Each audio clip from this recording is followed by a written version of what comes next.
DJR Young Marshall Aigona kungovenga na pau kama naimai anakutukana pau kama nekuti ukama unokosha enda ugenzwe nesipo iyo namo ye mumwe wako iyo nde yako zizivye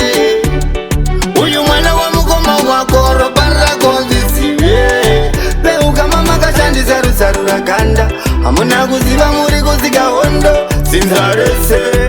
rave neruvengo imi mave mapfupa saka kuvengana kwenyu kana kutukana kwenyu kazvisabatanize vevana upenyu iviri kunyange ukanyora wiri hauziva chamuchengeta rimwe zuva weguva saka iwe usakambira ende usamanyira ka komangwana ukaona wachiwirirana unonyarira pai namo yemumwe wako iyo nde yako zizive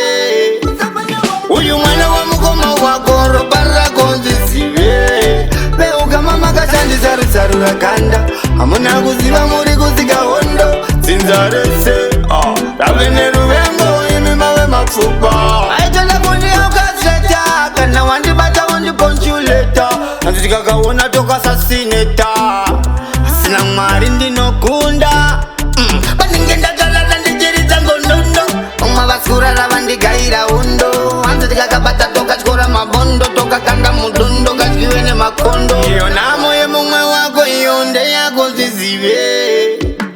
uyu mwana wa mukoma wako robarra konzisive peuka mama kashandisa rusarura kanda amuna kuziva muri kuzika hondo sinzarese rave neruvengo imi mave mapfupa saka kuvengana kwenyu kana kutukana kwenyu kazvisabatanize vevana upenyu iviri kunyange ukanyora wiri hauziva chamuchengeta rimwe zuva weguva saka iwe usakambira ende usamanyira ka komangwana ukaona wachiwirirana unonyarira pai iyo namo yemumwe wako iyo nde yako zizive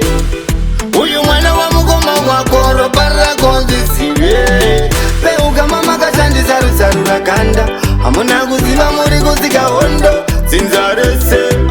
rave neruvengo imi mave mapfupa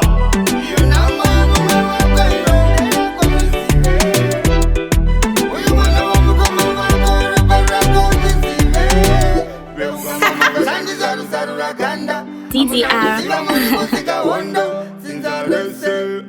rave neruvengo imi mave mapfupa